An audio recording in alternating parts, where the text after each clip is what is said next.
माननीय प्रधानमंत्री जी कल मधुबनी झंझारपुर में भाषण दे रहे थे। 140 करोड़ जनता का सपोर्ट चाहिए। आतंकी हमला हुआ है, इसके लिए पुलवामा हमला हुआ तो मोदी जी को सपोर्ट चाहिए था। पठानकोट हमला हुआ तो मोदी जी को सपोर्ट चाहिए। अक्षरधाम मंदिर पे हमला हुआ तो मोदी जी को सपोर्ट चाहिए। यानी कि मोदी जी को हर आतंकी हमले पे उन्हें मत चाहिए, उन्हें सत्ता चाहिए। इन्हें सत्ता का लालच नहीं है भाइयों, ये राष्ट्र के लिए जीते हैं। लेकिन सवाल ये उठता है कि मोदी जी आपको कितनी बार सत्ता चाहिए? आप हर आतंकी हमले पे राजनीतिक रोटी सेकने का काम करते हैं। आप देख लीजिए, पुलवामा हमला हुआ, अगले दिन आप राजस्थान की रैली में शहीदों के नाम पे मत मांग रहे थे। अभी फिर से हमला हुआ जम्मू कश्मीर में, तो आप मधुबनी में उन हिंदू के नाम पे या आतंकी हमले के नाम पे आपको बिहार में मत चाहिए। जब आपके शासन काल में ये उग्रवादी हमले होंगे, आम आदमी मारे जाएंगे, तो आप मत किस लिए लीजिएगा? सिर्फ सत्ता की मलाई खाने के लिए? जो मर रहे हैं उनका क्या? और यदि आपको सत्ता दी जाती है तो उन राज्यों का हाल क्या होता है? मणिपुर का हाल देख लीजिए, क्या हाल है। मणिपुर के ऊपर एक शब्द किसी भारतीय जनता पार्टी के नेता के मुख से सुनते हैं कि वहां डबल इंजन की सरकार दौड़ रही है भाई, और तब वहां पर निर्वस्त्र करके लड़कियों को उनकी इज्जत लूटी जाती है, उनका मर्डर किया जाता है खुल के। और वहां के मुख्यमंत्री बोलते हैं ऐसी घटनाएं तो 5,000 से ऊपर हो चुकी हैं यहां पे, और बेशरम की तरह ये बयान देते हैं, और बेशरम की तरह माननीय प्रधानमंत्री और भारतीय जनता पार्टी की सारी नेता सुनते हैं। और उससे भी सबसे ज्यादा शर्मनाक बात क्या है जानते हैं? कि वो लेडीज जो नेता हैं भारतीय जनता पार्टी में, जैसे हेमा मालिनी, ये 2014 के बाद जिसको आजादी मिली, तमाम सारी ऐसी लीडर हैं जो एक स्मृति ईरानी एक शब्द इसके ऊपर नहीं बोलती है कि वहां पे महिलाओं के साथ जाति हुआ है। कभी सुने हैं आप किसी भारतीय जनता पार्टी की महिला नेत्री से कि एक शब्द? नहीं सुने होंगे। तो भाई इनको चाटुकारिता पसंद है। ये आम जनता के लिए नहीं, ये सत्ता की सुख सुविधाओं के लिए ये लोग सिर्फ नौटंकी करते हैं यार, ये हमले कराते हैं। क्योंकि ये हमले होंगे तभी तो उसके नाम पे मत मांगेंगे। कल भी मैंने कहा, अभी कह रहा हूं कि अगर आतंकी हमले कराए जाते हैं, होते नहीं उतने कुछ नहीं है। वरना सोचिए, वहां एक महिला बयान दे रही है कि 3 घंटे तक कोई प्रशासन वहां गया ही नहीं। अब सोचिए कि जहां पे आतंकी हमला होगा 9-10 किलोमीटर तक कोई प्रशासन का आदमी नहीं होगा, तो मतलब क्या है? पुलवामा हमला हुआ, 300 किलो आरडीएक्स लेके कैसे घुस गया काफिले में मिलिट्री के, सीआरपी के, उसमें ये सोचने की बात है ना। सुरक्षा की जिम्मेदारी किसके ऊपर है? अमित शाह गृह मंत्रालय संभाल रहे हैं, तो वास्तव में इसके लायक हैं क्या? भाई साहब समझिए, बंगाल का एक आदमी कल मेरे से कह रहा था कि उसके ऊपर भी नेताजी बोलिए ना। क्या बोलूं बंगाल के ऊपर? मैं तो बंगाल काफी बार गया हूं। अरे भाई, वहां अगले साल चुनाव है, तो वहां हिंदू मुसलमान नहीं होगा तो फायदा कैसे होगा भारतीय जनता पार्टी को? और बिहार में जैसी घटनाएं घटी हैं पिछले 2 सालों में, इससे क्या दिमाग नहीं खुल रहा लोगों का कि भारतीय जनता पार्टी के लोग, बजरंग दल के लोग, विश्व हिंदू परिषद के लोग, युवा वाहिनी के लोग, ये संगठन किसका है? आरएसएस का है। आरएसएस किसका है? भारतीय जनता पार्टी का है। तो ये लोग ही तो मस्जिदों के ऊपर जाके भगवा वस्त्र लहरा रहे किसी के मंदिर मस्जिद के ऊपर। तो दंगे कौन करा रहा है? जबरदस्ती दंगा चाहिए इनको। अरे जबरदस्ती दंगा चाहिए भाई साहब। अब मन चले तो भाई मुस्लिम में भी होते ही हैं, ऐसा कोई थोड़ी है, ज्यादा होते हैं, इसमें भी कहीं कहीं संदेह की बात नहीं है। 15-20 साल के लड़के आग मूतते हैं, ये सब में होता है, किसी में कम होता है, किसी में थोड़ा ज्यादा होता है। तो सवाल ये उठता है कि यदि ऐसे ऐसे हमलों के ऊपर माननीय प्रधानमंत्री को मत चाहिए, दूसरे को बोलेंगे कि आतंकी हमले के ऊपर आप राजनीतिक मत करो, लेकिन आपको राजनीति करनी है हमलों के ऊपर, क्योंकि आपको सत्ता का ज्यादा लोभ है। जितनी लोभी भारतीय जनता पार्टी है ना, कोई दल नहीं है इतना सत्ता का लोभी जितना इनको है। भले सारा देश कह रहा हो जो भी, लेकिन मैं कह रहा हूं कि आरएसएस एक आतंकी संगठन है और ये आतंकवादी पालता है और ये आतंकी हमले कराता है, और उसकी सहयोगी भारतीय जनता पार्टी है। बी टीम कहे, ए टीम कहे, जो कहिए, ये कड़वी सच्चाई है। क्योंकि आप जब भी देखेंगे आतंकी हमला होता है तो भारतीय जनता पार्टी को आतंकी हमले के ऊपर मत चाहिए। तो फायदा किसको होता है आतंकी हमले से? भारतीय जनता पार्टी को। तो क्यों नहीं कराएगा हमला? और हिंदू मुसलमान करने से फायदा किसको होता है? भारतीय जनता पार्टी को।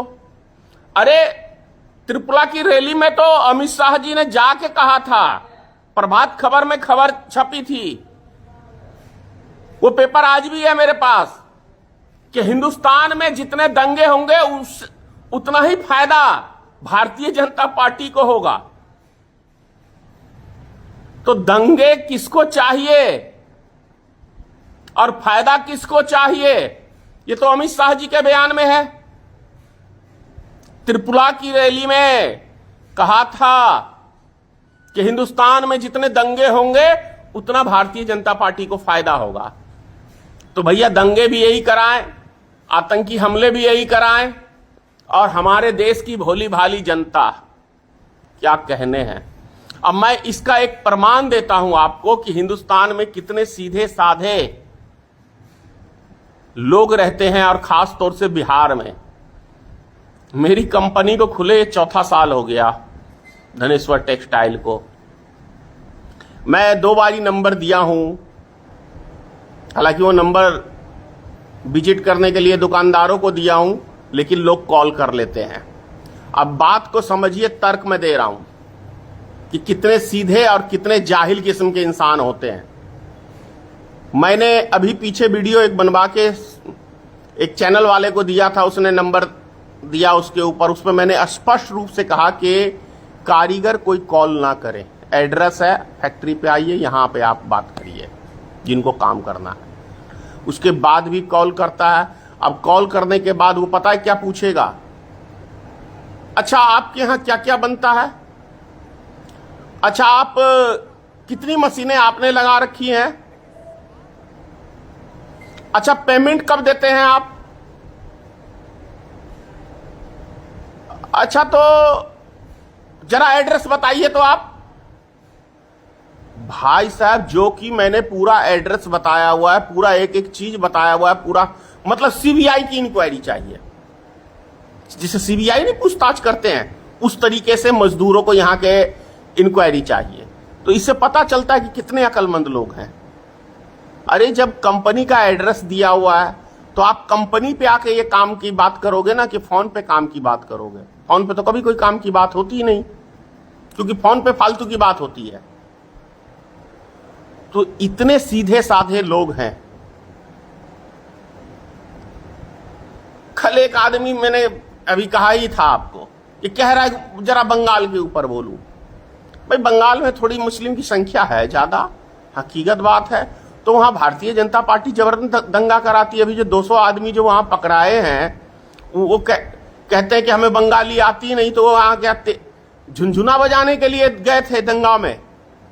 वो बंगाल के है ही नहीं, यानी कि स्पेशल आदमी को भेजा गया है बंगाल में, जाके आप दंगे कराओ, क्योंकि दंगे होंगे तो हिंदू के दिलों में हमारी जगह बनेगी। बात समझ गए? 1998-99 में मैं भी भारतीय जनता पार्टी को सपोर्ट करता था,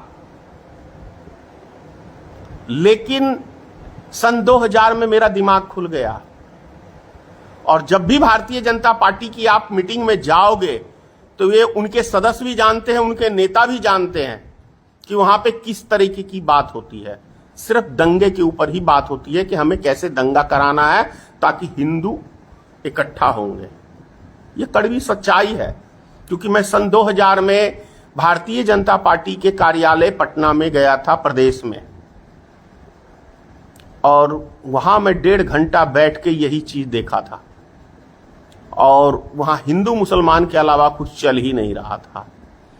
तो भाई साहब, जिस पार्टी को सत्ता इतनी प्यारी है हिंदू मुसलमान के नाम पे, यानी कि आपका बाल बच्चा दंगे में जाए, वो जेल में जाए, चाहे वो मारा जाए, उससे इनको कोई लेना देना नहीं है। इनको लेना देना है केवल सत्ता से। और सत्ता पे जब कायम रहेंगे तो ही तो देश को लूटेंगे। और जब देश को लूटेंगे तो हर जिले के अंदर एक आलीशान भारतीय जनता पार्टी का कार्यालय बनाएंगे।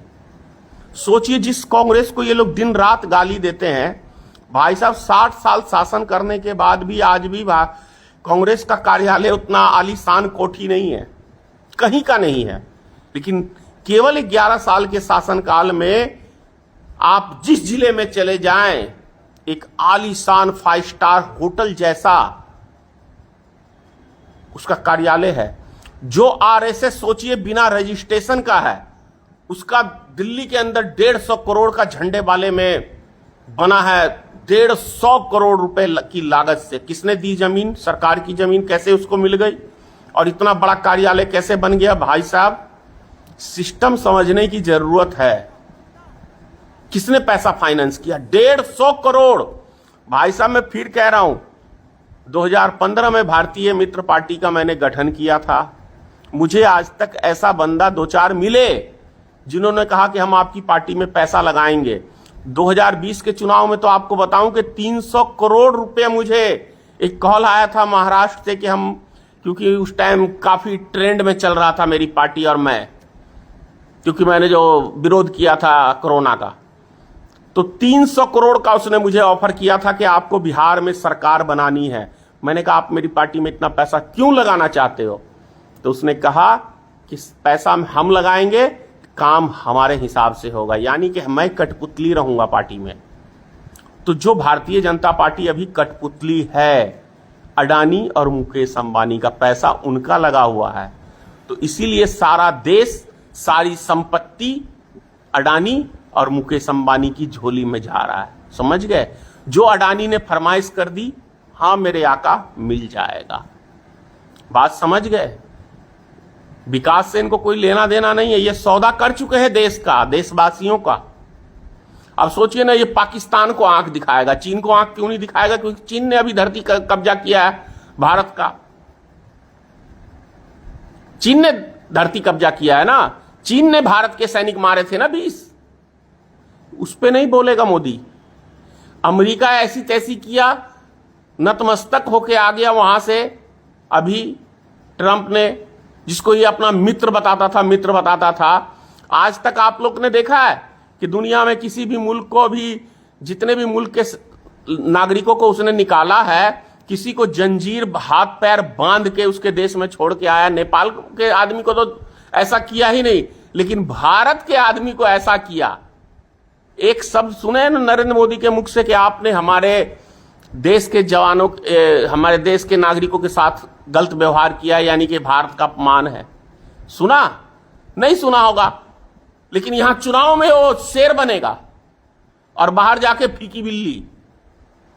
वो गाना सुना है धर्मेंद्र के फिल्म का, जमाना तो है नौकर बीबी का। तो भाई साहब, ये भारतीय जनता पार्टी नौकर है अंग्रेजों का, और आरएसएस चाटुकार है अंग्रेजों का, और भारतीय जनता पार्टी चाटुकार है, नरेंद्र मोदी चाटुकार है अडानी और मुकेश अंबानी का। यह सत्य है। तो यदि ऐसे आदमी आप लोग को पसंद हैं, तो भाई साहब, याद है मोदी जी ने कहा था कि मैं किसी गरीब के पैरों में चप्पल नहीं देखना चाहता हूं, मैं हवाई जहाज में देखना चाहता हूं। कैसा ट्रेन की हालात है, देख रहे हैं ना।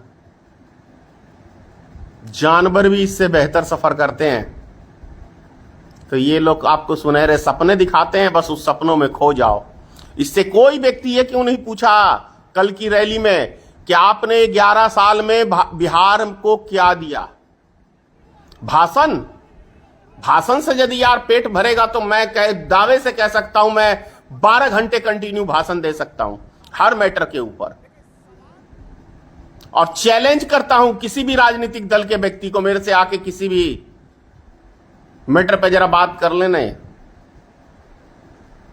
भाषण नहीं, काम चाहिए, लेकिन देश की जनता समझना नहीं चाहती। जय हिंद।